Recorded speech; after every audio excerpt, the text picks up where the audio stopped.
Assalamualaikum warahmatullahi wabarakatuh. Selamat datang di kelas Teknik Jalan Raya, Program Studi Teknik Sipil, Fakultas Teknik Universitas Muhammadiyah Yogyakarta.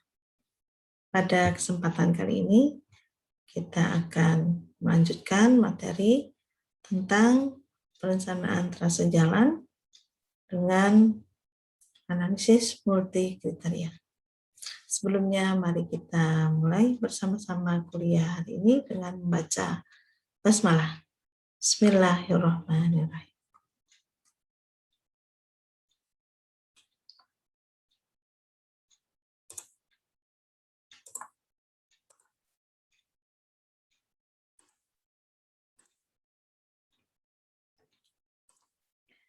Teknik jalan raya untuk analisis multi kriteria adalah bagian lanjutan dari perencanaan trase jalan yang diberikan pada minggu kelima kuliah Teknik Jalan Raya pada program studi Teknik Sipil Fakultas Teknik Universitas Muhammadiyah Yogyakarta.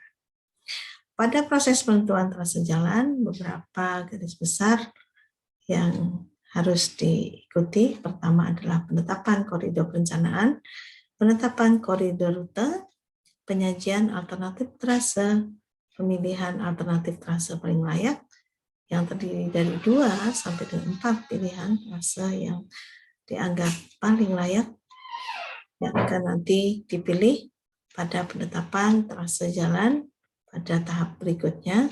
Dan terakhir adalah pembuatan atau analisis untuk geometrik jalan yang terdiri dari alinemen horizontal dan alinemen vertikal. Penetapan trase jalan umumnya dilakukan oleh pemilik proyek berdasarkan berbagai pertimbangan aspek, baik teknis, ekonomi, finansial, lingkungan, sosial, serta keselamatan jalan. Biasanya faktor finansial atau biaya konstruksi dan pembebasan lahan untuk lokasi proyek pembangunan jalan menjadi pertimbangan utama pada banyak proyek jalan. Analisis biaya manfaat, net present value ataupun interest rate of return ini juga wajar yang banyak digunakan dalam menentukan kelayakan ekonomi suatu proyek. Pertimbangan milih lokasi jalan pertama adalah terkait dengan kebijakan, di mana pada rencana tata ruang sudah ada aturan yang menetapkan fungsi-fungsi atau guna lahan tertentu yang nantinya akan dihubungkan dengan jaringan jalan yang akan dibangun. Kemudian juga ada masalah terkait dengan rencana pembangunan yang biasanya ini juga akan sangat tergantung pada kondisi di mana kepala daerah yang terpilih atau pada periode-periode di mana penetapan kepala daerah banyak juga dipengaruhi faktor politis yang akan mempengaruhi arah kebijakan pembangunan khususnya pada pembangunan jalan. Kemudian ada masalah sosial, lingkungan dan ekonomi serta masalah teknis yang tentunya tidak bisa diabaikan dalam proses pemilihan lokasi jalan ini. Secara sosial nanti permasalahan terkait pengadaan lahan, penggunaan lahan, kesejahteraan, kependudukan, keamanan, cagar budaya, dan sejarah serta perubahan pola hidup akan menjadi bagian pertimbangan penting dalam rangka memutuskan lokasi jalan atau trase jalan yang terbaik nanti. Kemudian juga ada faktor lingkungan, di mana pengaruh terhadap lingkungan hidup, flora dan fauna, lingkungan fisik, tanah air dan udara, serta kebisingan ataupun getaran akibat lalu lintas yang akan melewati jalan tersebut juga tidak kalah pentingnya untuk dijadikan pertimbangan dalam memutuskan lokasi jalan yang akan dibangun. Adapun secara ekonomi, biaya manfaat serta analisis ekonomi wajib dilakukan agar jalan yang dibangun ini dapat memberikan manfaat yang sebesar-besarnya secara ekonomis kepada masyarakat di daerah tersebut secara khusus maupun masyarakat pada umumnya. Dan yang terakhir adalah masalah teknis, di mana faktor lalu lintas, topografi, geologi maupun geoteknik serta hidrologi yang terkait dengan perencanaan trase jalan, perencanaan pergerakan jalan, dan juga tentunya akan mengaruhi keselamatan jalan. Ini penting untuk dijadikan data yang penting untuk dipertimbangkan. Nah, jika faktor kebijakan sosial, lingkungan, ekonomi, dan teknis ini sudah terpenuhi, maka proses pemilihan rute atau trase jalan akan menjadi lebih mudah. Aspek teknis yang dipertimbangkan pertama adalah karakteristik lalu lintas. Perlu diperhatikan bahwa jalan ini dibangun apakah untuk angkutan jalan yang terdiri dari kendaraan pribadi ataupun kendaraan penumpang lainnya, serta kendaraan barang. Atau jalan ini dibangun khusus hanya untuk angkutan barang. Nah, itu perlu diketahui atau ditetapkan lebih awal sebelum menganalisis terkait dengan geometrik maupun struktur pergerakan jalannya. Ini adalah contoh kendaraan mobil penumpang yang menjadi kendaraan standar dalam rancangan geometrik jalan secara umum. Ya, namun demikian ada kendaraan lain yang umumnya juga digunakan untuk kendaraan untuk angkutan umum berupa bis maupun kendaraan barang untuk mengangkut barang dalam jumlah yang besar. Yang kedua, aspek teknis adalah kecepatan rencana. Nah, kecepatan kendaraan adalah unsur penting dan menjadi pertimbangan yang harus benar-benar diutamakan. Kecepatan merupakan faktor resiko utama terjadinya kecelakaan dan akan pengaruhi tingkat keparahan atau cedera yang akan dialami oleh korbannya. Nah, karena itu berbagai pertimbangan untuk dasar dalam menentukan kecepatan rencana itu benar-benar perlu dipahami dan dianalisis terlebih dahulu sebelum perancangan jalan dilaksanakan. Nah, kecepatan rencana sesuai kelas jalan menurut Kementerian Pekerjaan Umum, tepatnya adalah menurut Peraturan Menteri Pekerjaan Umum Nomor 19 Tahun 2011, maka kriteria untuk kecepatan rencana akan sangat tergantung pada kelas jalan. Nah, kelas jalan yang ditetapkan menurut versi Kementerian Pekerjaan Umum adalah jalan bebas hambatan, jalan raya, jalan sedang, dan jalan kecil. Untuk medan datar, jalan bebas hambatan adalah 80-120, jalan raya 60-120, jalan sedang 60-80, dan jalan kecil 30-60. Nah, semakin tinggi perbedaan elevasi muka tanah atau pada medan yang berbukit dan bergunung, maka kecepatan akan menjadi semakin rendah. Silakan nanti dipelajari lebih lanjut data pada tabel seperti yang ditampilkan pada layar ini. Adapun aspek teknis lain yang tidak kalah pentingnya itu volume lalu lintas yang menunjukkan jumlah kendaraan yang melintas pada suatu titik, khususnya dalam satuan waktu. Nah, volume lalu lintas akan berpengaruh terhadap rencana dimensi jalan, terutama lebar lajur lalu lintas. Semakin tinggi volume, maka akan semakin besar juga lajur lalu lintas pada jalan yang harus disediakan agar pengendara atau pengguna jalan dapat melewati jalan tersebut dengan lancar, aman, dan selamat. Nah, volume lalu lintas rencana untuk perencanaan geometrik biasanya meliputi volume lalu lintas harian rata-rata atau dikenal dengan nama LHR, lalu lintas harian rata-rata tahunan atau LHRT, volume lalu lintas harian rata-rata tahunan rencana atau VLHR, dan terakhir adalah volume lalu lintas jam perencanaan itu dikenal dengan VJR. Nah, mengingat bahwa volume lalu lintas harian rata-rata dalam satu hari itu tidak dapat menunjukkan variasi lalu lintas pada jam tertentu pada hari tersebut, maka diharapkan ada faktor yang juga perlu dipertimbangkan sebagai faktor pengalih terhadap lalu lintas harian rata-rata ini, yang berupa faktor jam sibuk atau dikenal dengan K.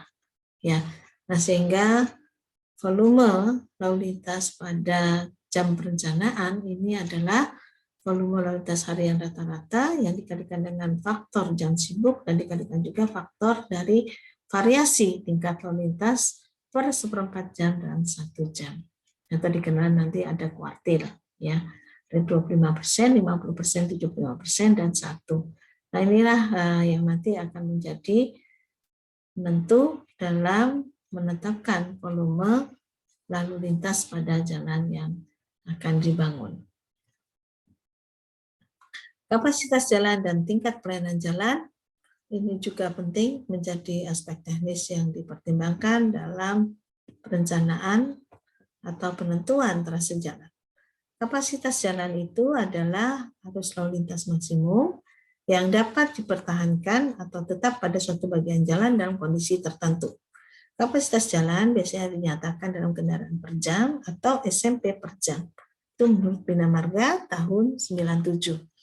Adapun tingkat pelayanan merupakan rasio antara volume lalu lintas terhadap kapasitas jalan, atau yang dikenal dengan rasio volume kapasitas, disingkat RVK. Volume lalu lintas didapatkan berdasarkan hasil survei lalu lintas, sedangkan kapasitas dihitung menurut manual kapasitas jalan (KJI) yang disusun oleh Bina Marga tahun 97. RVK ini juga istilah dalam Peraturan Menteri Pekerjaan Umum nomor 19 tahun 2011. Rasio volume kapasitas jalan dalam literatur lain juga disebut dengan degree of saturated atau DS, ya, atau derajat kejenuhan. Biasanya pada teknik lalu lintas menyebutkan volume rasio volume kapasitas jalan ini adalah derajat kejenuhan, di mana derajat kejenuhan diambil 0,85 untuk jalan arteri dan kolektor, serta 0,9 untuk jalan lokal dan lingkungan. Pertimbangan aspek sosial adalah aspek lain yang juga harus dilakukan di samping aspek teknis. Nah, isu sosial perlu dipertimbangkan dalam pembangunan jalan, di mana pemilihan rute jalan ini harus juga mempertimbangkan perubahan sosial yang mungkin akan terjadi di masa mendatang. Beberapa dampak sosial diantaranya adalah kerusakan bangunan cagar alam akibat getaran lalu lintas di mana jalan tersebut dibangun, aspek pembebasan lahan, kemudian terganggunya kehidupan sosial masyarakat, terganggunya aktivitas sosial karena jalan, khususnya jalan bebas hambatan, yang seolah-olah nanti akan membagi wilayah yang tadinya satu area atau satu wilayah, satu kampung menjadi dua bagian yang terpisahkan karena adanya jalan baru ini. Perselisihan dalam pembebasan lahan itu juga penting dipertimbangkan di samping perubahan fungsi dan tata guna lahan akibat adanya proyek jalan yang baru ini. Dan yang terakhir adalah pembangunan jalan baru juga akan berpotensi meningkatkan risiko kecelakaan. Nah, ini juga berdampak secara demografi tentunya, pengurangan penduduk, terutama penduduk usia produktif yang diharapkan bisa lebih baik lagi atau lebih terjamin lagi keselamatan hidupnya. Pertimbangan aspek ekonomi. Pertimbangan aspek ekonomi adalah pertimbangan utama biasanya dalam kelayakan suatu proyek jalan, baik untuk jalan baru maupun untuk peningkatan jalan. Nah, peningkatan jalan contohnya adalah jalan yang tadinya dengan fungsi ya jalan lokal mungkin naik menjadi jalan kolektor. Nah, lokal primer menjadi kolektor primer. Nah, kalau kita asumsikan mungkin dari status jalan dari jalan kabupaten menjadi jalan provinsi misalnya, maka akan terjadi peningkatan jalan yang otomatis pada kelas penyediaan prasarannya juga akan mengalami perubahan. Ya, nah itu termasuk dalam aspek ekonomi juga yang perlu dipertimbangkan. Membandingkan biaya dan manfaat suatu proyek bangunan jalan adalah pertimbangan secara ekonomi. Sedangkan biaya proyek salah satunya meliputi biaya modal, ya, kemudian juga biaya pemeliharaan dan biaya operasional kendaraan yang akan melintasi jalan tersebut. Sedangkan biaya modal untuk tahap perencanaan meliputi studi kelayakan, survei pembuatan desain, biaya pengadaan tanah, dan biaya konstruksi itu sendiri. Nah, manfaat langsung dari keberadaan jalan baru sebetulnya adalah penghematan terhadap biaya operasional diharapkan dengan jalan baru, maka kegiatan masyarakat menjadi lebih singkat, menjadi lebih cepat, ya, dan menjadi lebih hemat. Nah, juga diharapkan akan mengurangi kecelakaan pada jalan-jalan yang sebelumnya berisiko. Perbandingan antara biaya dan manfaat untuk menilai kelayakan ekonomi proyek pembangunan jalan ini biasanya dipertimbangkan sebagai benefit cost ratio atau BC ratio. Kemudian juga yang terkait dengan nilai pada nilai investasi yang biasanya dihitung pada kondisi sekarang atau dikenal dengan net present value. Dan tentunya untuk nilai masa depannya atau future value-nya kita harus mempertimbangkan tentang internal rate of return-nya atau IRR-nya. Nah, itulah aspek ekonomi yang terkait dengan pembiayaan untuk pembangunan jalan baru dan bagaimana manfaat yang juga harapannya bisa diukur secara ekonomi bukan hanya finansial pada saat jalan itu sudah dibangun dan dioperasikan. Aspek lingkungan, ya, aspek lingkungan adalah hal yang menjadi penting karena jalan tentu akan memberikan dampak besar terhadap lingkungan. Ya, istilah lingkungan harapannya tidak diartikan secara sempit karena mencakup segala sesuatu di sekitar lokasi yang meliputi lingkungan sosial, lingkungan fisik maupun lingkungan alam. Nah, pedoman untuk pra-studi kelayakan baik jalan maupun jembatan ini sudah diatur pada pedoman teknis nomor 18 tahun 2005 B yang diterbitkan oleh Departemen Pekerjaan Umum. Nah, untuk menegaskan bahwa jalan dan lalu lintas yang melewatinya harus dapat diterima oleh lingkungan di sekitarnya, baik pada waktu pengoperasian, pembangunan, maupun nantinya pemeliharaan jalan tersebut. Setiap proyek besar atau yang diperkirakan berdampak besar ini wajib dilakukan analisis dampak lingkungan atau dikenal dengan AMDAL. Dan sedangkan untuk kegiatan yang dicanangkan dengan proses yang lebih ringan atau yang lebih rendah, maka bisa yang lebih ringan atau lebih rendah ini adalah proyek yang skala yang lebih kecil. Ini bisa dilakukan upaya pengelolaan lingkungan hidup. Jadi ada UPL, ya, upaya pengelolaan lingkungan hidup, kemudian ada upaya juga pemantauan lingkungan hidup yang berupa yang dikenal dengan nama UKL dan UPL. Adapun surat pernyataan kesanggupan pengelolaan dan pemantauan lingkungan hidup yang dikenal dengan SPPL ini wajib ada sebelum proyek itu dilaksanakan. Nah, ini contoh analisis multi kriteria di mana alternatif usulan pada perencanaan teknis tentunya sudah dibahas bahwa minimal ada 2-4 alternatif rute pilihan yang akan diusulkan. Ya, alternatif usulan inilah yang nanti akan dinilai menggunakan analisis multi kriteria. Ya, jadi kriterianya misalnya yang terkait dengan lingkungan, terkait dengan sosial, terkait juga dengan masalah ekonomi, maka itu akan diberikan bobot, ya, bisa berupa bobot. Nah, bisa berupa bobot maupun nanti bisa berupa rating. Nah, sebenarnya kalau bobot lebih mudah karena nanti akan ada nilai atau scoringnya. Sehingga pada setiap usulan nilai yang tertinggi dengan bobot-bobot yang besar itu akan menjadi penentu, ya, menjadi penentu untuk dipilihnya trase tersebut.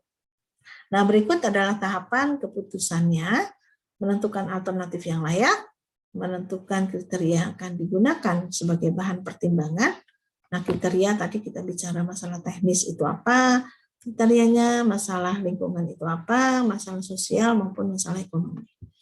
Nah, kriterianya harus dikeluarkan, ya. Jadi faktor apa saja dari sisi teknis yang penting untuk jadi penilaian, ya, atau yang nanti memiliki bobot tertentu dalam analisis multi kriteria ini. Begitu juga yang lainnya.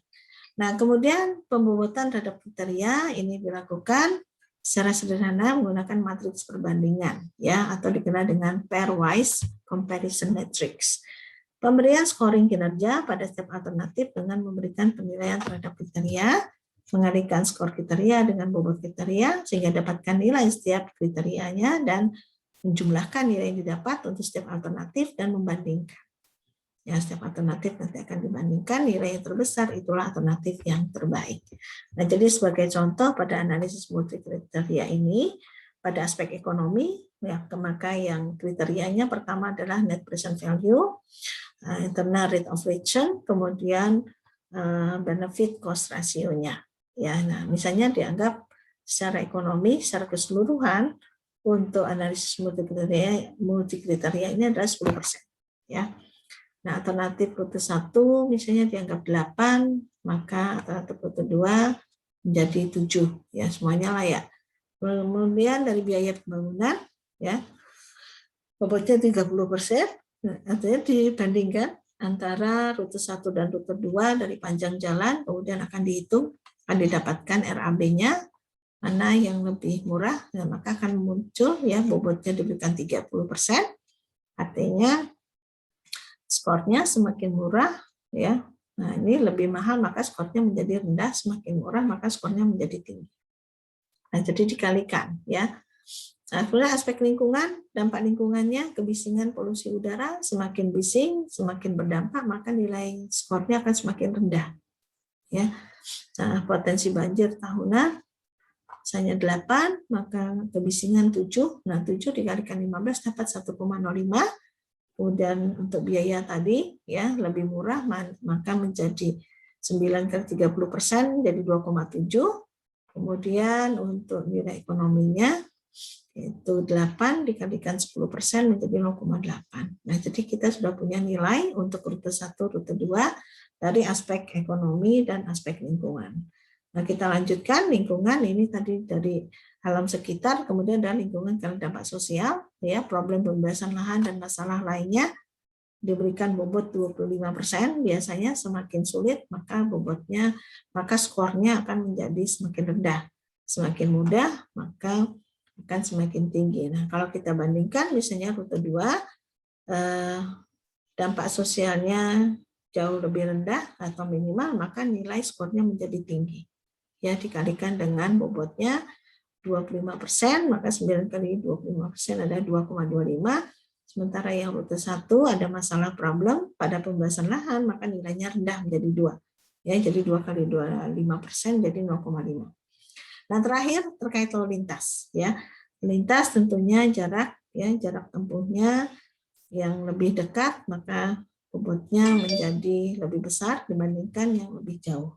Begitu juga dengan waktu tempuhnya yang semakin singkat akan mendapatkan bobot yang lebih besar dibandingkan waktu tempuh yang lebih lama. Nah, dari nilai tadi ya, dari pengalian antara bobot dengan skor atau grade yang diberikan, maka sebenarnya didapatkan total nilainya. Rute 1 misalnya 7,05 dan rute 2 adalah 7,85. Nah, jika dibandingkan kedua ini, maka skornya yang lebih tinggi adalah yang 7,85. Nah, jadi kita bisa menyimpulkan bahwa alternatif rute kedua lah yang lebih baik dari analisis multikriteria, karena kriterianya macam-macam, ya, dinamakan multi ini karena macam-macam, ada ekonomi, sosial, lingkungan maupun lalu lintas. Nah, itu bagaimana contoh untuk memberikan penilaian terhadap alternatif rute, trase jalan yang harus dipilih dan kemudian ditetapkan. Nah, demikian penjelasan untuk kuliah Teknik Jalan Raya dengan topik analisis multikriteria dalam perencanaan dan penentuan trase jalan. Semoga bermanfaat. Mari kita akhiri dengan membaca hamdalah. Alhamdulillahirabbil alamin. Assalamualaikum warahmatullahi wabarakatuh.